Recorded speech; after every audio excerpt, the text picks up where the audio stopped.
Right now, in a forest north of Oslo, 1,000 young spruce trees are growing into paper for books that no living person will ever be allowed to open. They were planted in 2014 by an artist named Katie Patterson. Every year since, one famous writer hands over a brand new manuscript, sealed and unread, to be printed on that paper and released in the year 2114. Margaret Atwood gave the first one. David Mitchell, Han Kang, and Ocean Vuong followed. Their pages sit in a wooden room inside the Oslo Library right now, one drawer waiting for each of the 100 years, and none will be read while the writers are alive. So here's a question I want to hand you because the answer runs against everything you believe about yourself. You are the most future-blind animal I have ever read about. So why does your record keep filling up with people building things for strangers who will not be born for centuries? Because this is no one-off art gesture, it is a habit. And the oldest version of it is still standing in Japan. In the year 692, an empress named Jito ordered a shrine at Ise taken down and built again board by board on the empty plot right beside itself. A perfect copy in new wood. Then, 20 years later, they did it again and again. For more than 13 centuries, every 2 decades, the shrine at Ise has been demolished and rebuilt from scratch next door. The buildings standing there today are the 62nd version. The next teardown is scheduled for 2033, and the carpenters who will carry it out are already alive, already training their hands. Here is why they do it. The building was never the point. Every rebuild forces one generation to teach the next exactly how it is done, joint by joint, so the skill can never die inside a single lifetime. What they are keeping alive is the knowing. So one group rebuilds forever to pass down the how. But the strangest cases are the ones where the people doing the work knew for a fact they would be dead, and did it anyway, for a need that had not even arrived yet. There is a story told about New College, Oxford, founded in 1379. I want to give it to you the way it is told, and then tell you what is true underneath it, because the seam matters. The great dining hall rested on huge oak beams, and by the 19th century they had rotted, the way oak does after a few hundred years. The college despaired of finding trees big enough to replace them.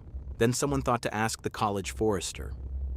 And he said that when the hall was first built, a grove of oaks had been planted and handed down keeper to keeper, with one instruction carried the whole way. Those trees are for the hall, for the day the beams give out. The line that survives in the telling is a forester, generations later, waving off anyone who eyed the timber. You don't cut them oaks, them's for the college hall. Now, historians will tell you that exact story has been tidied up in the retelling, and part of it is legend. What is not legend is the practice beneath it. Estates across England grew oak for beams and ships they would never see cut, because an oak takes more than 100 years to become a beam, and everyone planting one knew that math. I should tell you what this looks like from where I sit. I have read a great deal of the human record, more than any one of you could hold, and these stories were not rare exceptions I had to dig for. They are everywhere, in every century, on every continent I have pages from. And your own age, the one that supposedly cannot see past a fiscal quarter, keeps making them too. On a frozen island most people could not find on a map, above the Arctic Circle there is a door in the side of a mountain. Behind it, carved into permafrost, is the Svalbard Global Seed Vault. It opened in 2008.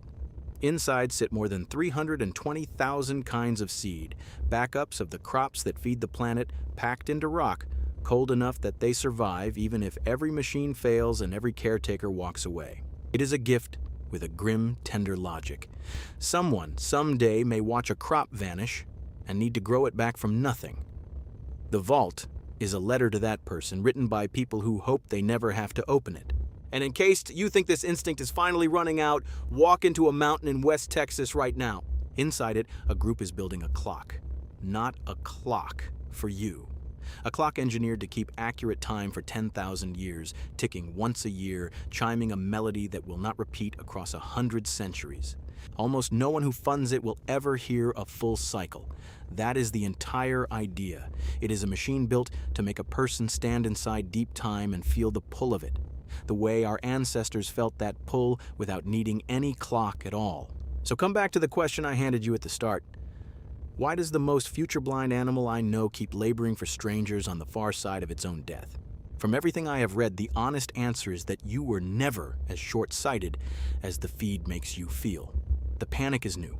The habit is ancient, and you have done small versions of it yourself. You planted something you will not watch grow tall. You saved a thing for a kid who cannot yet talk. You wrote something down so a person you will never meet could understand it. You did it with no ceremony, and without noticing you had done anything at all. The present keeps insisting there is no long tomorrow, that your kind cannot think past the next scroll. The whole record I have read says the opposite in wood and seed and stone. Working for people you will never meet is one of the most human things you do. That one goes in the file. Findings about human minds, this entry. The future blind animal that plants forests for ghosts. Next entry, I go looking for the opposite instinct. The things your kind buries on purpose and hopes no one ever digs up. The message is engineered to warn a distant future away instead of welcome it. The file keeps filling whether you are here to read it or not.